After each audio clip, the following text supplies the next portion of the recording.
जिहेतु गामि हिसाबैथ' जोंहा जोंनि गामिनिनो डिपुटि चिफआ आरो लोगोसे बेयाव ससियेल मिडियाआव जों नुनो मोनदों माखासे जायफोरा खोथा बुंदों लेखा फराबो मिथिया बिसोरो फरायनोबो रोङि मानसिसो आरो जाम्बा जाम्बा मानसिसो आरो लोगोसे बेखौ लानानै बुंनो थाङोब्ला जेनेबा सासे जोंनि गामियाव मास्टार माइन्ड मावगासिनो दङ खामानि मावगासिनो नाथाय बिनि मुंखौ आं बुंला दा दोनथ'ला बुंथ'लाबो आङो नाथाय बिनि थिननायाव बिनि बुंनायाव बिनि फोरोंनायाव माखासे बाथ्राफोरखौ ससियेल मिडियाआव हाइलाइट खालामनो होदों बुंना होदों जे जोंनि गामियाव जेबो मोनाखै बा जों मोनस्रायाखै होननानै बुंनो होदों बे नंखाय आरो मानो होनबा हयथ' जानांगौ बिसोरो मोनस्रायाखै होनना बुंनोबा हयथ' बोराय जाबायथ' अबसे मेगना ब्लार जाबायदां बिसोरा ओंखायनो नुवाखै आरो फरायनोबोथ' रोंखायाना आरो ब्लार जाबासो नुवा जेनेबा मेगन नुब्लिद माब्लिद बेबायदि जाबासो जिहेतु बोरायफोरा थोर बुरबुर जाखाजोब्बाय मानसिफोराबो आरो लोगोसे बिसोरो मा होनो ओरैबायदि खोथा बुंदों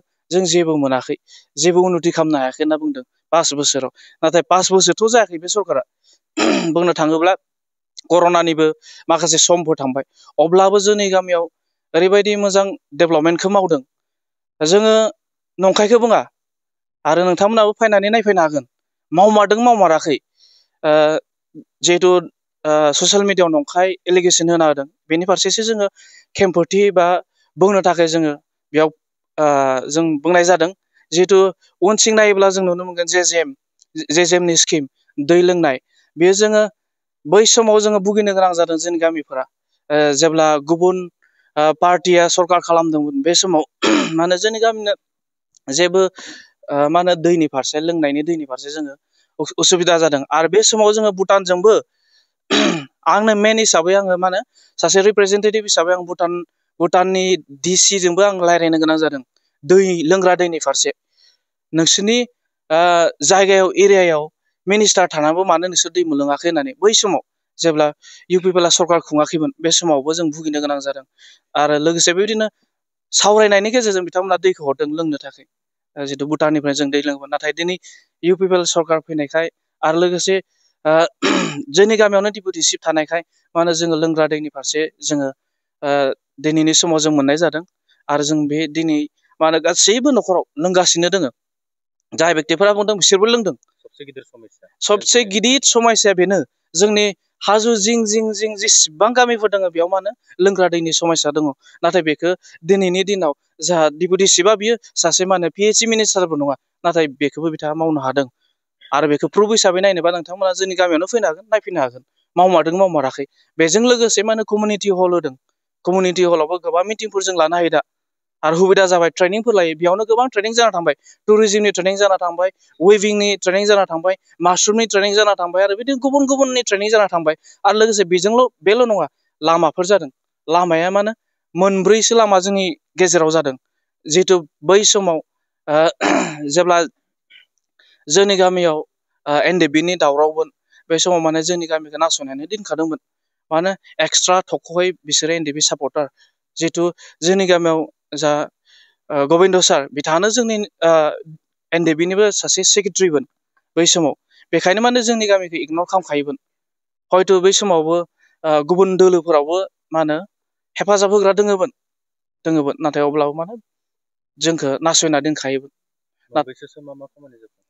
ओरैनोथ' बर्थमान जोंनि गामियाव 8टासो खामानिया जाना दङ आरो दिनै मोनब्रै लामा मेन लामाया जाबाय जोंहा कुसुबिल आरो लोगोसे एसएसबि केम्प कानेक्सन भैरबकुन्द बे मोनसे जाबाय आरो लोगोसे बिसिं मा होनो जोंनि चार्चजोंनो थाङो ओरै मा होनो भुटान बर्डार बेबो मोनसे जाबाय आरो लोगोसे चार्चनि उनथिंनो आरोबाव मोनसे थांबावो बेबो मोनसे दोंसे जाबाय भुटानाव थांग्रा आरो लोगोसे मोनसे दोङो बैसिं मोनसे गामि दंबावो गामि माने जोंनि गामियाव माहाय गावनाय हेन माहाय गेजेर गेजेर दा बिसिमबो लामाखौ जाबाय बेबो मोनसे आरो लोगोसे मा होनो गेजेराव मोनसे कालबारबो दंबावो कालबारबो जाबाय आरो बेबायदिनो मा होनो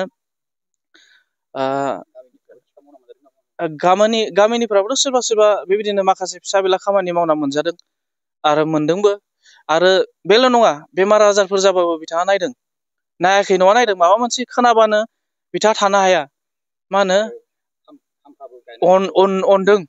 अनदों जोंखौ अनो आरो गामि हिसाबै बियो नायथारदों आरो गोबां नंखाय बुंदों। दा जायफोरा नंखाय बुंदों बिसोरो मा होनो पार्सनेल पकेटाव बुदां बुदां लानो मोनैखायनो बिसोरो मा होनो माखासे सासे सानै जायफोरा जाम्बा जाम्था थगायनो हागोन बुंनानै फिदिंनो हागोन बिसोरखौ फिदिंनानै लांदों आरो। दा दिनै ससियेल मिडियाआव नुदों माने 100 जन आंग्राजुलिनिफ्राय थांबाय होनना बुंदों। नाथाय बे नंखाय आरो 100 जन नङा, आसियाव सानना मोनो 3 बा 4फोर दोङो आरो बेजों लोगोसे।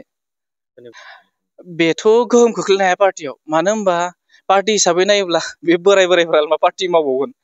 गाबोन सबनानै थैसिगोन बिसोरलाय मा पार्टि मावबावनो, नङा होमबा? मा पार्टि मावबावनो?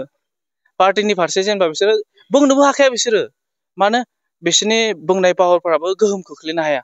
जिहेथु बिसोरो न'खरखौनो जेन तेनसो सलायो। लिरनो फरायनो रोङि मानसि गोनजासो। बिथांमोननि हाबनायनि अबस्थाखौथ' आङो दोहै बावै उदालगुरि थांदोंमोन। जा गुमगाव सकआव मोनसे UPPL मोनसे माबा दोङो, मा होनो स्टारिं अफिस दोङो। बेयाव जाया माला गानहैदोंमोन BPFआव, बिथांखौबो बे BPFनि माबायाव नङा, UPPLनि स्टारिं अफिसाव जनानै साहा लोंबाय थानायसो नुदों आरो आङो। जायफोरा माला गानहैनाय मैया माला गानबाय दिनै UPPLनि अफिसाव साहा लोंबाय। दिनै UPPLनि अफिसाव साहा लोंबाय। माने जायफोरा थांदों बिसोरो माने पार्टिजों लोब्बा गैया। बिसोरो जास्ट जेबो मिथिया, पार्टिनि ABC मिथिया बिसोरो। नाथाय मा बिसोरो जास्ट दिननि हाजिरा मावो नालाय, सोरनियावबा गाबोन मोनोब्ला बिनाव थांगोन, सोरनियावबा सोरबा फैसा होदों होनना खोनायोब्ला बिनाव थांगोन, बेबायदिसो आरो। सोरनिबा थुनज्लायनायावसो जादों आरो सोरनिबा थुनायावसो जादों, थोननायावसो जादों आरो। बेयाव सासे मास्टार माइन्डआ दङ, मास्टार माइन्ड खालामगासिनो दङ। जाया बिथांखौ ओरैबायदि गाज्रि मोनबाय, बेनि थाखायनो माने बे साफा सानैखौ बुथुमनो नागिरदों। नाथाय बिसोरबो बेयाव थांजोबगोन बेबो नङा। गाबोन सबनियानो बिसोरो थुगोना बेलेगावसो थुनो हागौ। हयथ' बेयाव जायखौ सापर्ट होनो थानो बेयाव थुबाबो जानो हागौ बिसोर। मानो होनबा बिसोर फरायनोनो रोङाबा बबे सिम्बोला मबेयाव बेखौनो सिनाया बिसोरो। होमबा हयथ' जानो हागौ बबेबा मोनसे दोलोआवबो थुनो हागौबा बिसोरनि भट होनाया माबा गेजेरावबो गोलैनोबो हागौ, मिसबो जानो हागौ। दा बिसोरजों जेबो फेक्टर गोग्लैया आरो। बेथ' नंखाय, ओरैबायदि नंखाय बाथ्रा बुंदों, थगायनानै बुंनाय बायदि जाहैदों बेयो। मानो होनबा बे जाय बेक्तिखौ फरायनो अनसुंथाइ होदों, दा बिनानावा आंजोंनो लोगोसे दङ। आरो लोगोसे बिथांनो फरायनो मा होनो मेट्रिक पास जानायनिफ्रायनो BSM कमप्लिट खालामबाय। दिनै BSM कमप्लिट खालामबाय। आरो लोगोसे हयथ' बिथांनियावनो सोंनो हागोन, हयथ' मानि थाखाय द्रप आउट खालामदोंबा मा जाहोननि थाखाय जेनेबा दोनथ'नाय जादों फरायनायखौ। खिन्थु सहायखौबा होदों फरायनोबो। सासेल' नङा, जोंनि गामियाव 7 दोङो दिनै सहाय होनाया। 7 सहाय होदों, फरायगासिनो दोङो। नाथाय बियो मा होनो गाव गावनि पकेटनिफ्राय। बै समाव पार्टियाव गैयामोनबाबो, पार्टि नङामोन बै समाव, बिथाङा बै समनिफ्रायनो माने गोरिब गुन्द्रा न'खरनि स्टुडेन्टफोरनो सहाय होगासिनो दं, होबोगासिनो दं आरो दिनैसिम होगासिनो दङ। बेखौ जों नुनो मोनदों आरो। दिनैनि समाव जुदि गाबोन बिसायख'थि जायोब्ला गामि नाङैनो गबिन्द चन्द्र बसुमतारिखौ नोंथांमोना सापर्ट खालामो? निस्सय बेथ' जाखानांगोन। मानो होनब्ला जिहेतु गामियावनो केन्डिडेट दङ हिसाबै, होमबा जों गामियाथ' गामियैनो थानांगोन। जिहेतु दुखु सुखुबाबो गामिनियासो मिथिगोन। सोरबा हाग्रानिया, सोरबा गोजाननिया दुखु सुखुखौ, जोंनि दुखु सुखुखौ मिथिनाय नङा, नुहुराबो बिसोरो। खोनादोंब्लाबो हयथ' जानो हागौ फैनोबो हायाबो जानो हागौ, फैयाबो जानो हागौ। नाथाय बिथाङाथ' खोनास्लाब मोनै फैयो, सहाय होयो। गोबां दोङो दिनै सोरबा हस्पिटालाव एडमिट जानाय, बिसोरनोबो सहाय होदों। जोंनि गामियावल' नङा, गुबुन गामिफोरनोबो बिथाङा होदों। बेखौ जों नुनो मोनदों आरो। जों सावरायलायनायनि गेजेरजों बे सासे सानैखौ जों बुंगोन। जितु गामि हिसाबै जोङो बुजायनांगौ, जों बुजायगोन। जितु जों गामिया मोनसे पार्टिजों थांगोन बेबो नङा। जोङो पार्टिखौ लानानै जोङो जेनेबा गामिखौ खौसे खालामगोन बे नङा। हयथ' जानो हागौ जोंनि गामियाव जुदि मानगोनां डेपुटि सारआ जुदि बियो गुबुन दोलोनि मोनबाबो, जों गामिया खौसेनो गुबुन दोलोनोनो होगौमोन। नाथाय दिनै गबिन्द सारआ UPPL पार्टिखाय जोङो दिनै बेयावनो थादों। जायहा जोंनि गामिनिनोखा, आरो बिसोरनो मोनसे मा होनो जोंनि गामिनि सासे बेकबन बायदि। बिथांखौ लानानै जों गोग्गायो। मानो होनबा ओरैबायदि बेकवार्डमोन जोंनि गामिफोरा, बेकवार्डमोन। जों स्कुलफोराव थाङोबाबो साइकेलफोरा साखा गिदिंनानै लेथ्रा नाङोमोन। दिनैनि समाव मा होनो जोङो जेनेबा CC ब्लक लामायाव जों थाबायनो मोनदों। नाथाय जाय बोरायफोरा बुंदों, बोरायबायबो हयथ' गांदों बिरोदां आरो बिसोरो बे लामाजों थाबायादां आरो। बेखौ आं सानदों आरो।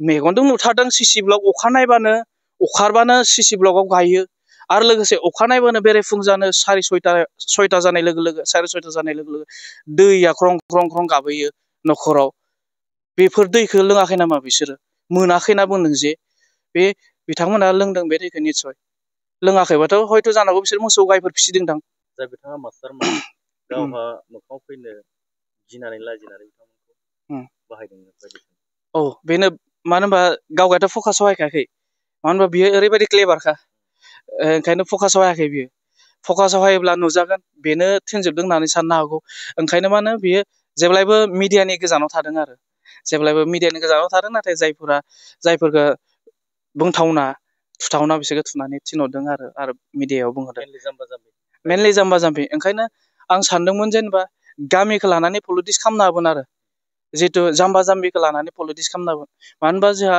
पलिटिक्सआ 5 बोसोरफोरल'सो लास्टिं होयो मोनसे पार्टिया नाथाय दिनै रायजोआथ' जोंहा अराय सम बेयावनो